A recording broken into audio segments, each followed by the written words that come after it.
going to continue reading from the same book, Sharia Law for Non-Muslims by Bill Warner, who has a Center for the Study of Political Islam. And today I'm going to actually hit you with some of these heavyweights, and I'm going to include a little bit of content from Bill Warner, from David Wood, who has a channel, Axe Apologist. He is a Christian man, and he talks a lot about Islam. And there is another man whose name escapes me right now, but he is an ex-Muslim, and I'm going to put a little bit of what he says about the topic today. So the topic today is the Kafir. Kafirs and people of the book. Muslims tell Christians and Jews that they are special. They are people of the book and brothers of the Abrahamic faith. Islam has its own definition for Christians and Jews that do not agree with how Christians and Jews define themselves. Islam says that you are a Christian if and only if you believe that Christ was a man who was a prophet of Allah.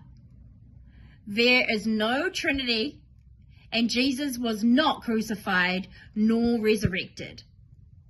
He will return to establish Sharia law. According to Islam, to be truly Jewish, you must believe that Muhammad is the last in the line of Jewish prophets. This verse is positive. Quran 5:77. Say, O people of the book, do not step out of bounds of truth in your religion, and do not follow the desires of those who have gone wrong and led many astray. They have themselves gone astray from the even way. Now, I just want to add a comment to that and say that basically what they're saying here is that Jesus was a Muslim, and Jews are Muslims. Now, I think that Christians and Jews the world over would be and are outraged at something like that, because the Quran and Islam say that Muhammad is the last and final prophet of the Abrahamic monotheistic religions where there is one God. And the reason that they allow the dhimmi status, which I will cover in another video coming up, where once they take over the lands, okay, so once the Muslims have enough, once they are the majority, once they have infiltrated the governments, once they have enough people in the lands where they are conquering, they then instill the dhimmi status to the Christians and the Jews to allow them to live in those same lands as Muslims, but they must feel subjugated and they must pay a tax, which is half of their yearly income, to the imams, to the Muslims that are running the land that is now being conquered by political Islam.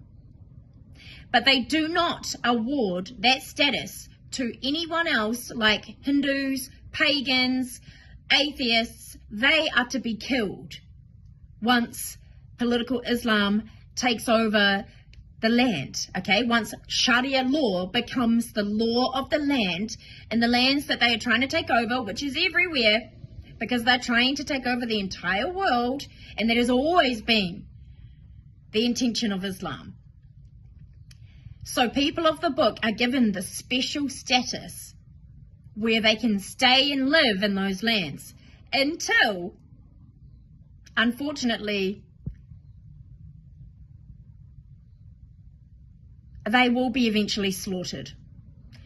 And if they refuse to pay, like what's happening to Christians in Nigeria, and if they refuse to pay the jizya, which is a massive tax, man, like half of your wages, half of your yearly income, you would be already struggling to survive, and then you have to pay half of your tax to be protected and not be murdered and tortured and raped and all the rest.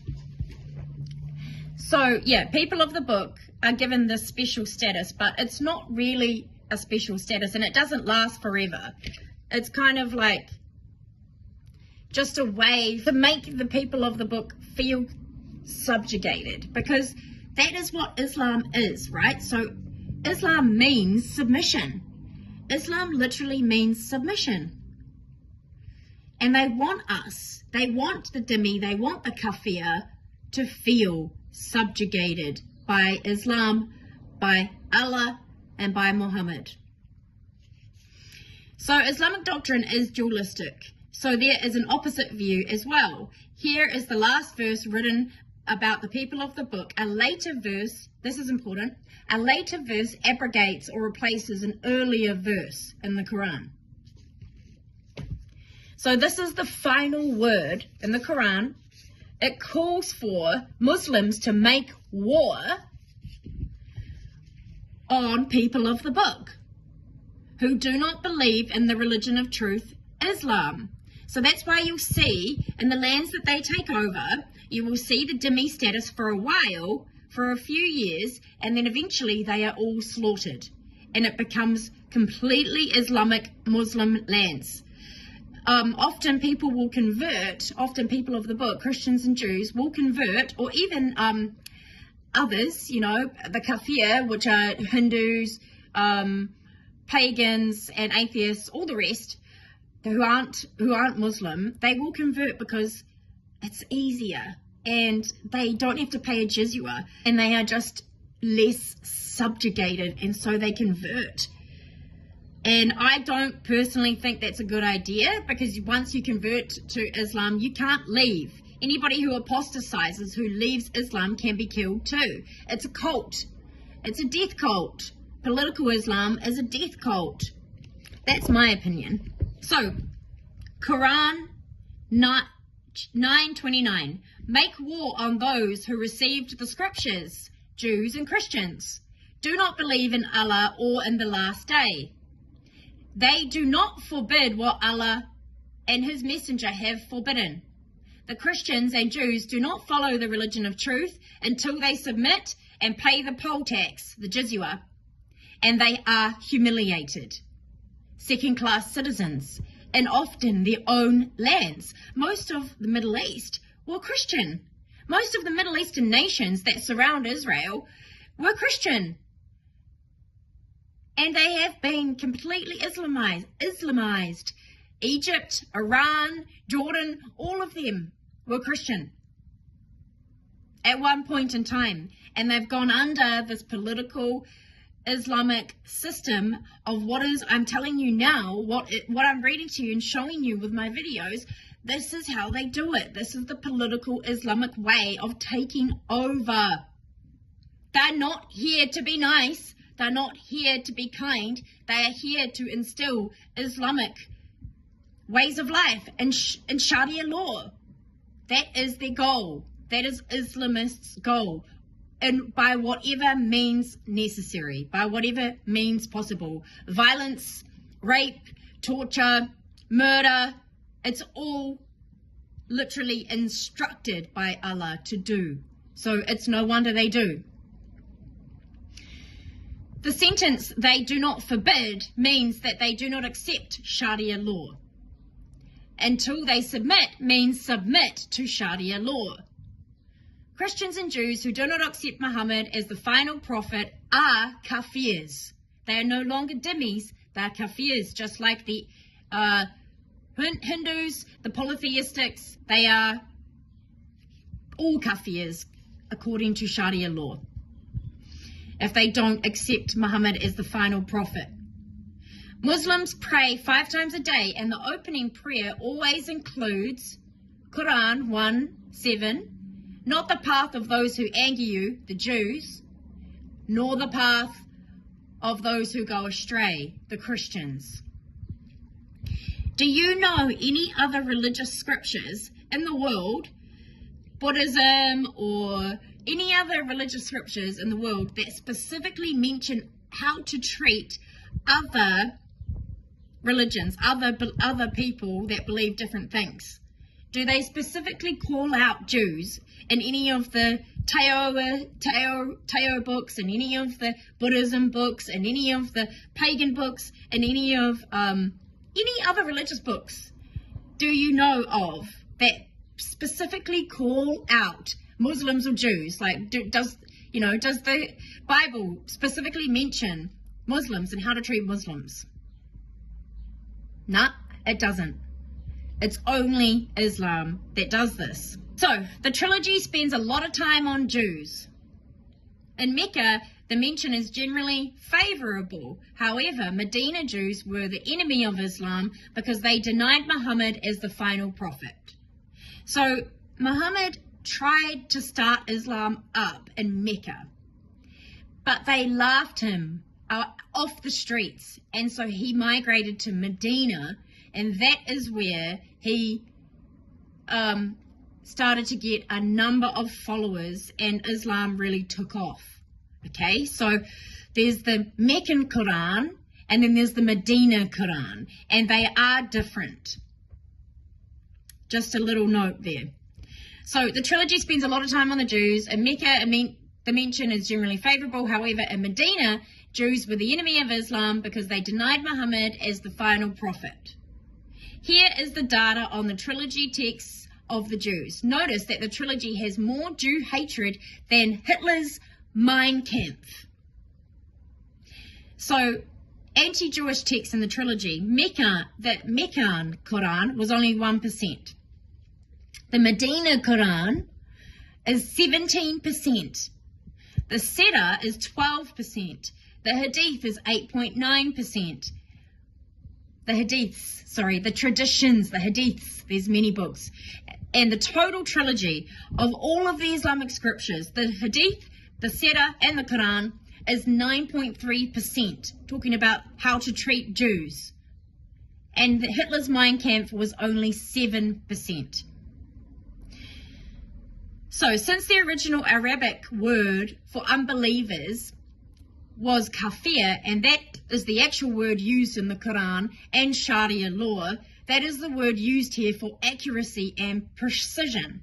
It is very simple. If you don't believe Muhammad and his Quran, you are a Kafir. And just remember, the Kafir is the most hateful, abusive, prejudiced word in any language. And that is why you won't ever see the mainstream media using the word Kafir. Because they like to whitewash Islam. They like to try to appease Islamists. And it's because they are afraid of them. They are terrified of the Islamic rage. And the next one that I'm going to be covering is jihad, okay? And you will see in there that the reason they are so terrified of Islamic rage is because Islam has killed millions of people, okay? I can just go quickly to the page and tell you quickly right now that over the last 1400 years, the Islamic rage has killed 60 million Christians, 80 million Hindus, 10 million Buddhists, and they have enslaved 120 million Africans. And I will be covering slavery in another video in the future as well. Islam still practices slavery to this day. So they killed 120 million African slaves. And just another little note about what they do to the male slaves. They cut off their testicles when they're children and then bury them in sand up to their necks so that the bleeding stops, and then they drag them away over the sand. They drag them away to then be shipped off to Islamic nations like Saudi Arabia, where they are treated like slaves. That's what they do to the males. So if you think that I only care about what Islam does to the females, you're wrong. I care about what they do to all of us, to all of us Kafirs, to all of us non-believers and deniers that Muhammad is the final prophet of God. There it is for today. The Kafir, according to Sharia law. And I just want to say one more time, I'm not the one who others Muslims. I have Muslim friends, okay? I have one Muslim friend at the moment, but I've had Muslim friends in the past. I've traveled to 4 Muslim nations. I've traveled to 30 nations for 3 years straight. And I don't just mean a little holiday in each one of these countries. I mean I stayed in each of these countries for at least a month, traveling through the entire country, okay? So I'm not othering Muslims. They other themselves. They are taught to other themselves. I believe in unity. I believe that every human has infinite value and that they are a child of God or the gods. I believe that each one of us is unique and beautiful and talented and has something unique and beautiful to bring to the world.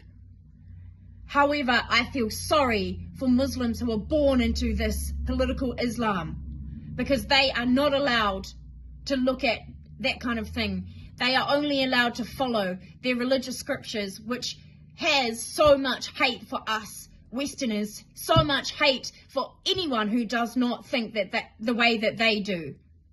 So I'm not othering them. They are told to other themselves, and that is what they do.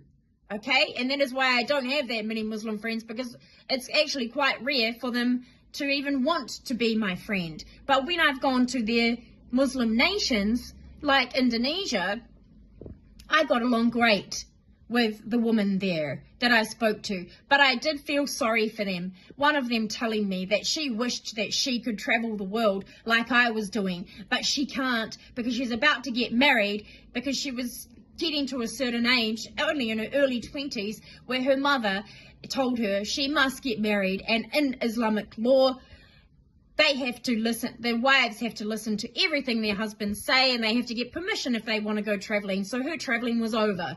So she got to go to another city next to her city, and she fell in love with traveling, and my heart broke for her, because I have fell in love with traveling, and I was able to travel because I worked my ass off in the mines and I saved so much money. I could have bought a house, you know. I could have bought a house by the time I was 30. By the time I was 27, I could have had a deposit for a house. But you know what I did instead? I traveled the world because I wanted to learn about other people. I wanted to learn about God. I wanted to learn about other cultures. I wanted to get to know people in other lands and what they believed and their customs and their cultures. And I loved doing that. But what I didn't love, and my most least favorite countries, were Islamic nations. And it's because of what is taught to the people, the oppression that they are under, and then what they are told to do to the rest of the world, the rest of civilizations, the rest of humanity, what they are taught to do to us. So I am not coming from a prejudiced point of view here, and I'm not trying to be righteous. I'm trying to get the truth out there, and it is coming from a place of love for my humans, for my family, for my brothers and sisters. I feel sorry for the women in Islam who are under these disgusting laws that we've already covered in my previous videos, Sharia law for women. I feel mostly sorry for them, but I also feel sorry for the men as well, that are taught that they should jihad, that they should kill themselves, that they should devote their entire lives to what this 1400-year-old warlord and cave dweller Muhammad taught. It's absolutely ridiculous, and I think that we should all be freed. They should all be freed from living their lives this way. And it comes from a place of love for freedom and my Western democratic secular societies. If they want to act that way in their own nations, in their Islamic states, fine. But you don't bring it here. We don't want that here, okay? And it is because I love the way of life that I lead, and I want my children and my children's children to be able to lead the same kind of freedoms that I have, to be able to work, to be able to leave the house when I want to be able to travel the world and feel safe. Now, I'm going to leave it there because I've gone off on a bit of a rant, but I also want to just incorporate a little bit of my own comments into these videos a bit more, and why I make them. Because anybody who thinks I'm coming from a hateful heart is absolutely wrong. You are the one that is coming from a hateful heart because you've got no compassion for the women in the world, millions of them, that live under this tyrannical Sharia law system. You're the one who is hateful because you don't care. I have true care for these women. I have true care for people that suffer under Islam. And you know what? So many people the world over are leaving Islam in droves every single day because they find out about Christianity and how Jesus preaches that he loves everyone and God loves everyone. He doesn't preach to go and fucking kill people who don't believe what he believes. Forgive them, for they know not what they do, is what Jesus preaches. Just if you want to stay on, people of the book, I'm not going to get into what I believe. I don't have any religion, okay? So anybody that thinks that I'm coming from a biased Christian perspective, you're wrong. And I don't need to share what I believe in order to talk about Islam. We are staying on the topic, and that is the topic of Islam and Sharia law. Today's topic, the Kafir and Sharia law. Okay? So, with that, I hope everybody has a great week. And I hope that you've learned something here today, and I hope that you go and you find out a little bit more for yourself. Get yourself a copy of the Quran, get yourself a copy of this book that I'm reading. You can go to Bill Warner's website and you can order many books from there. This is just one that I've ordered from there. You can go on his YouTube, Bill Warner's YouTube, or David Wood, or Robert Spencer, and let me tell you, there will be hours and hours and hours of research that you can put into this like I have. But if you don't have that time, then I hope you learned something from my little video here. I'm just trying to do my part to expose something that I think is a big threat, is one of the biggest threats to the Western way of life and the way that we live in our societies. And I do not want this country or any other Western nations that I love to become a Sharia law nation. And that is why I do it. It is for love of freedom, for truth, and love of love. It is not coming from a righteous indignation place of putting anyone down or anything like that. I am just reading what is in these religious scriptures for anyone to go and verify for themselves. So with that, I'm going to peace out, and I wish everybody a great week, and I will see you in the next one.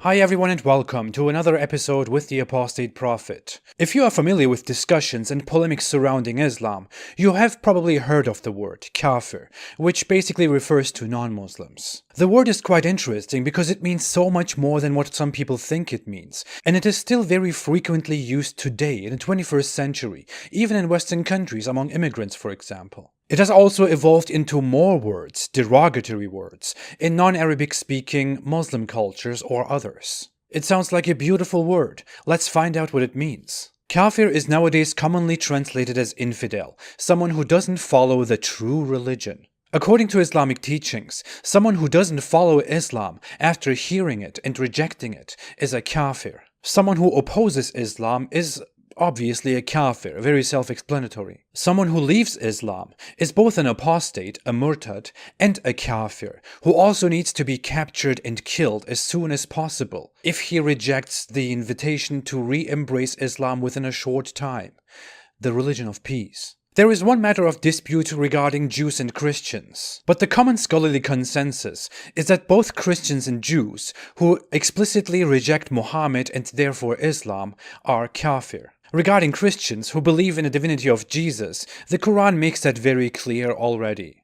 They have certainly disbelieved who say Allah is the Messiah, son of Mary.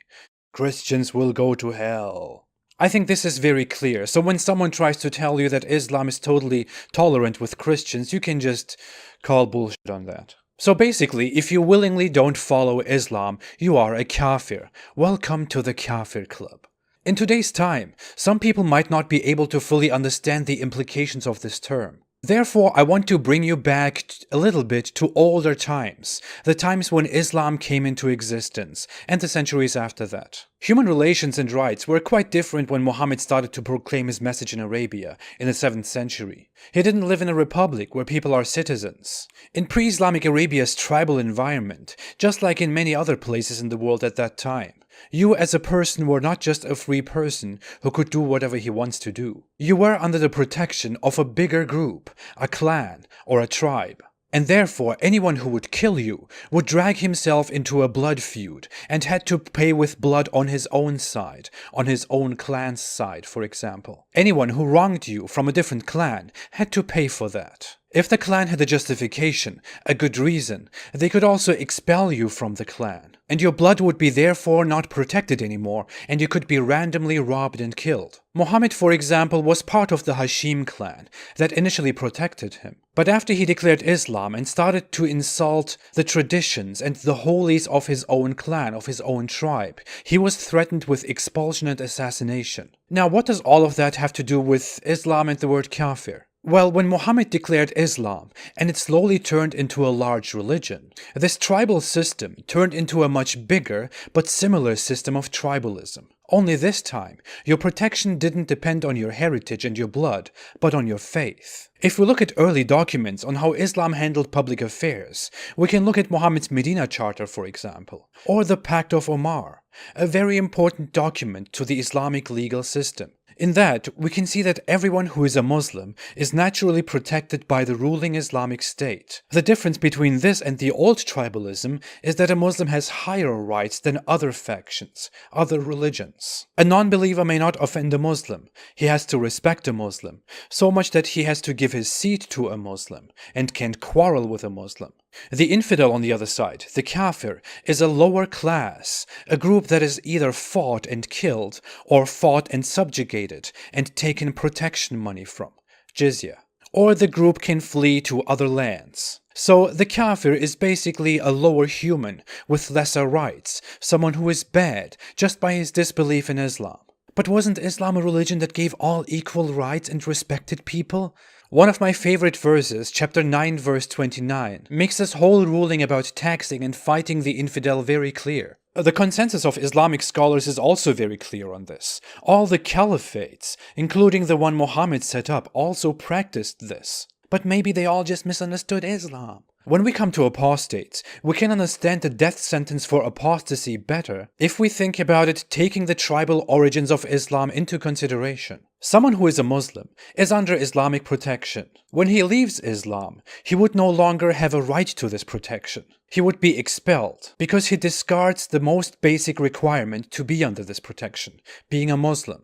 And the Islamic hegemony also wouldn't want this individual to go over to one of those lesser, other groups, those non-believers. Therefore, an apostate needs to return within short time, or, according to Islam, he is executed. So, labeling someone a disbeliever, a kafir, basically means you are not one of us. Better watch your step. Aside from that, now that we have understood Islam's supremacist system, the word kafir is not very innocent in itself. I always find it funny when Muslims mention the Jewish word goy, Gentile, to somehow imply that there is a big evil in Judaism, when Gentile simply means people, nation, non-Jews. The word kafir is not that innocent. It refers to someone who covers, who hides the truth, which is Islam. So the word itself, when given to someone who doesn't believe in Islam, implies that the kafir, the infidel, is someone who hides the truth of Islam and is therefore bad, evil, an enemy. That's why the Quran deals in most of its content with the evil, filthy infidel and makes all kinds of insults, accusations, and threats against the infidel. That's why it's very common to see Muslim apologists say stuff like, "You know Islam is true, you are just denying it." Of course, I want to burn in hell for all eternity, just for fun. Or, "You know Islam is true, you are just jealous." Yeah, I'm so jealous. I so badly want my world to look like this. And I so badly want to look like this guy. Let me tell you one thing, brother. I am a medical doctor. And I'm a medical doctor. The word kafir also evolved into words like gavur or gavur in Persian or Turkish. Turks, from my own experience, use this word very, very commonly when they refer to non-Muslims, to Germans in Germany, or generally to people from non-Muslim cultures as a slur. I can't even imagine the outrage if Europeans, Americans acted this way. There is also a word kafir in Africa, which is used against black people in Africa. This racial slur, which is basically the African equivalent of the N-word, also comes from the word kafir, that Muslims used to use very much against black people, because black people were generally considered non-Muslims, immoral non-Muslims, lesser people. The word has such hostility and is emphasized so much in the Quran. That's why we have authentic, traditional Islamic hadith, where Muhammad was ordered to fight the non-believers until everyone obeys the true religion, Islam, submission. The Quran is not very nice to the kafir. It calls us blind, deaf, dumb, sick, corrupt, corrupted, deserving of punishment, deluded, the worst of creation. Allah says that He mocks us infidels. Well, I don't know about that. I think I'm much better at mocking Allah, Muhammad's creation. No wonder it is not allowed in Islam to take the kafir as a friend, to give charity to a kafir, to pray after us, to like us, to be like us. Because we are only the enemy of Allah, disgraced, cursed, and destroyed. But let's just focus on an early small chapter in the Quran, where the Quran peacefully says, "To you is your religion, and to me is mine." Let's just forget about all these insults and curses toward the non-believer. They are only in the most holy book of Islam. Personally, I'm very proud of all these qualities that the Quran ascribes to us, the kafir. Better than following a sick desert god who is obsessed with his prophet's sexual desires and needs. Better than giving up my identity and turning myself into a 7th century Arab. Better than idolizing and calling perfect a 50-year-old merchant who is sexually attracted by a 6-year-old child. I am proudly a kafir, and you should be one too. Thanks for watching. My videos are mostly not monetized, so if you want to support me, please consider supporting me on Patreon or on apostateprophet.com. Thank you all so much for your contribution. I will be back with so much more. Have a great day and be a kafir. Stay away from Islam.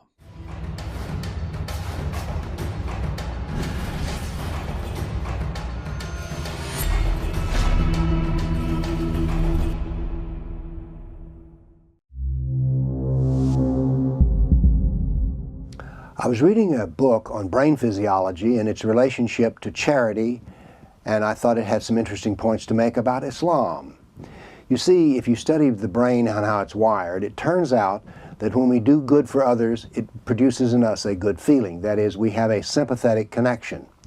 Now, of course, this may be one of our tendencies and it's part of our nature, but this does not mean that everybody's going to always be doing nice things for other people. Obviously, there's some socialization that can overcome the instincts. We see this in other areas as well. Now then, one of the expressions of sympathy is the golden rule. Do unto others as you would have them do unto you. Which others? All others.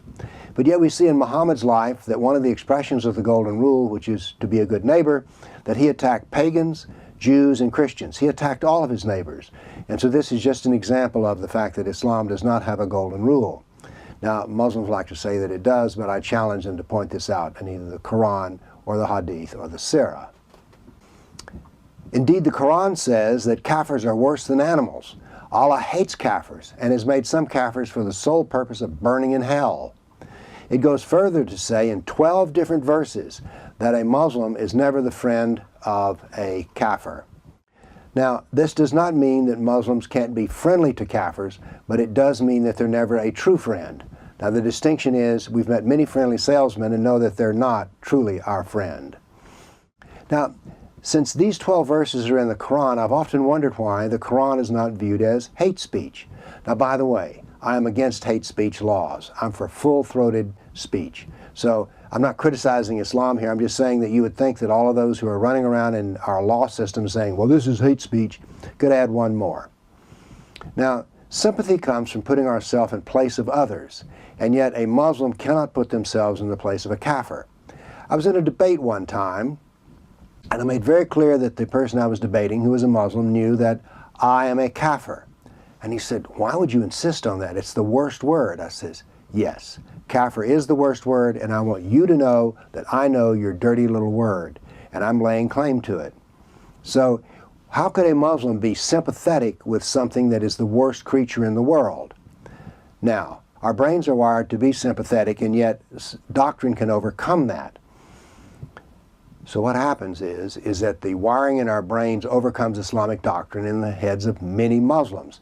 And they do feel like they are Kafirs and they're their friends. But that's because they're listening to their brain and not Islamic doctrine. Now, as a personal judgment, I happen to think this lack of friendship, lack of sympathy, is the worst aspect of Islamic doctrine. And it's the reason I always try to tell people what the Kafir is, so that they can understand that they are cut off from humanity, or at least Islam's view of humanity. I dislike the Kafir laws, not Kafir laws, but the Kafir judgment of the Quran, because it places a barrier between people. And I actually happen to believe that humanity is one spirit, but the Kafir doctrine overcomes this one spirit, sympathetic view of humanity. And that's the reason I oppose political Islam, or at least one of the main reasons. Thank you.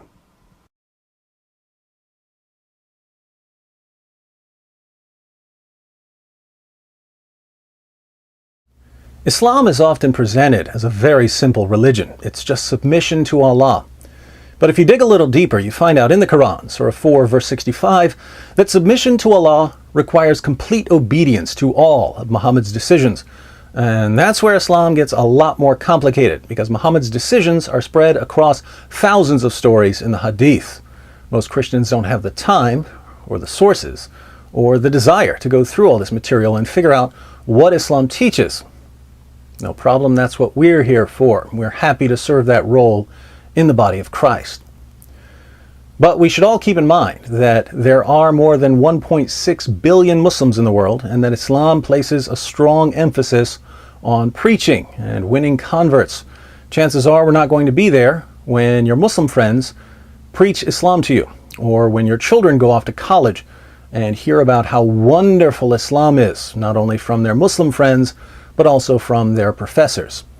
It seems then that Christians in general need to know something about Islam. Rather than throw everything at you at once, I'm going to give you 3 simple verses. Now, I would love to see Christians around the world learn maybe a dozen or so Quran verses that I think are very important. But if I were to narrow down the list to just 3 verses, these would be the 3. First, Surah 4, verse 157. By the way, surahs are basically chapters, so chapter 4, verse 157. This verse gives you the Islamic view of Jesus' crucifixion. Let's read it. They said in boast, they here are the Jews, they said in boast, we killed Christ Jesus, the son of Mary, the messenger of Allah. But they killed him not, nor crucified him, but so it was made to appear to them. And those who differ therein are full of doubts with no certain knowledge, but only conjecture to follow, for of a surety they killed him not. Notice that Jesus wasn't killed. He wasn't even crucified. Islam denies that the crucifixion of Jesus ever took place. But if Jesus was never crucified, why do people believe that he died on the cross?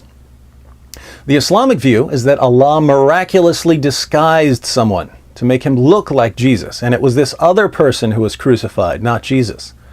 The reason you believe that Jesus died, according to Islam, is that Allah did an excellent job tricking everyone. It's interesting to ponder the theological depths false prophets will go to in order to deny what Jesus did for us. Second, Surah 5, verse 47. Muslims often claim that the Bible has been corrupted, but there are plenty of verses in the Quran which show that if the Bible has been corrupted, Allah certainly doesn't know anything about it. 547 is one of these verses. In 547, Allah commands Christians to judge by the gospel.